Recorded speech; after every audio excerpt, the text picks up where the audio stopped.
Timbangan ng Pilipinas. At ang topic po natin ngayon ay tungkol po sa World War II. Basahin natin. World War II or the Second World War, that lasted from 1939 to 1945. It involved the vast majority of the world's countries, including all of the great powers, forming two opposing military alliances, the Allies and the Axis powers. In a total war directly involving more than 100 million personnel from more than 30 countries, the major participants through their entire economic, industrial, and scientific capabilities behind the war effort, blurring the distinction between civilian and military resources. Aircraft played a major role in the conflict, enabling the strategic bombing of population centers and the only two uses of nuclear weapons in war. World War II was by far the deadliest conflict in human history. It resulted in 70 to 85 million fatalities, a majority being civilians. Tens of millions of people died due to genocides including the Holocaust, starvation, massacres, and disease. In the wake of the Axis defeat, Germany and Japan were occupied, and war crimes tribunals were conducted against German and Japanese leaders. So ayan guys, ito po yung mga larawan ng World War II. Yan po. Yan. Yan, dami namatay po nung World War II. Yan ang mga commanders and leaders. Yan po. Nakikita natin sa screen. Dami po namatay, casualties and losses. World War II is generally considered to have begun on September 1, 1939, when Nazi Germany under Adolf Hitler invaded Poland. The United Kingdom and France subsequently declared war on Germany on September 3. Under the Molotov-Ribbentrop Pact of August 1939, Germany and the Soviet Union had partitioned Poland and marked out their spheres of influence across Finland, Estonia, Latvia, Lithuania, and Romania.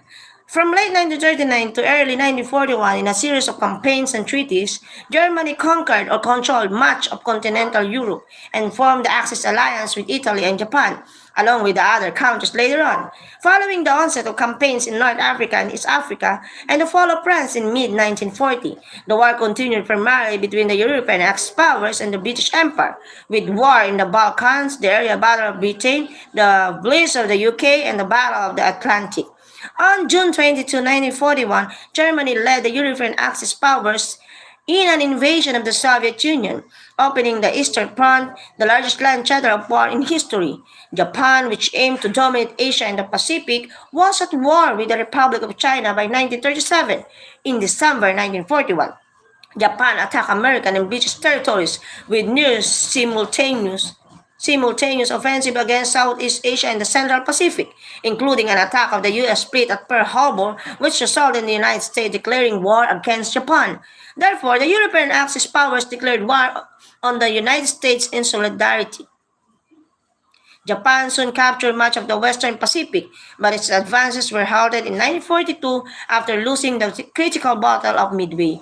Later, Germany and Italy were defeated in North Africa, and at Stalingrad, in the Soviet Union, key setbacks in 1943, including a series of German defeats on the Eastern Front, the Allied invasions of Sicily and the Italian mainland, and the Allied offensives in the Pacific, caused the Axis powers the initiative and forced it into strategic retreat on all fronts. In 1944, the Western Allies invaded German-occupied France, while the Soviet Union regained its territorial losses and turned towards Germany and its allies.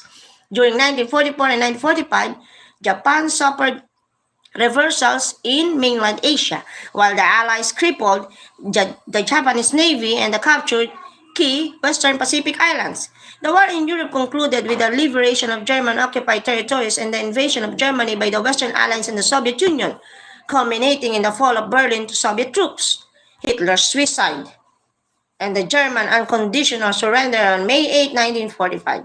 Following the Potsdam Declaration by the Allies on July 26, 1945, and the refusal of Japan to surrender on its terms, the United States dropped the first atomic bombs on the Japanese cities of Hiroshima on August 6 and the Nagasaki on August 9.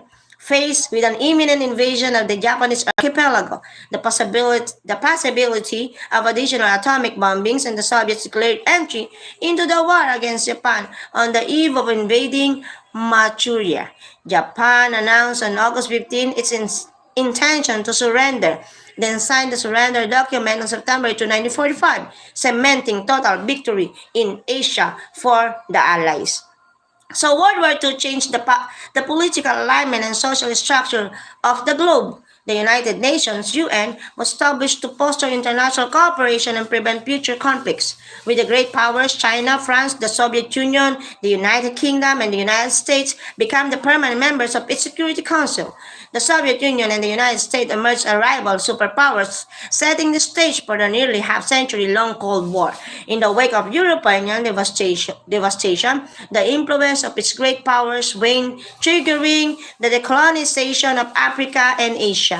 Most countries whose industries had been damaged moved towards economic recovery and expansion.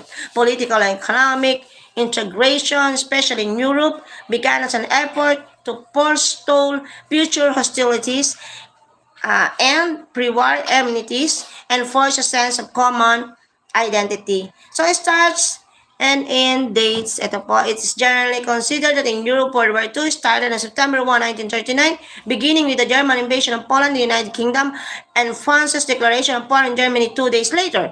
The dates of the beginning, the war in the Pacific include the start of the Second Sino-Japanese War on July 7, 1937, or the earlier Japanese invasion of Manchuria on September 19, 1931. Others follow the British historian A.J.P.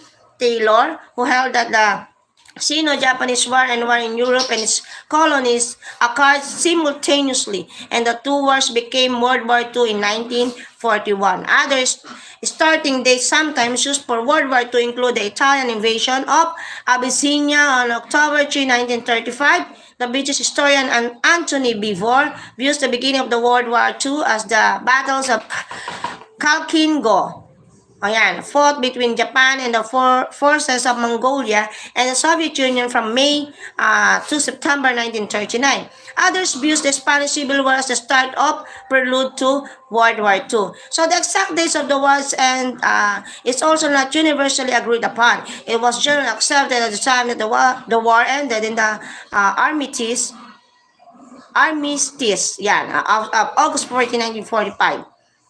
Rather than with the formal surrender of Japan on September 2, 1945, which officially ended the war in Asia. A peace treaty between Japan and the Allies was signed in 1951.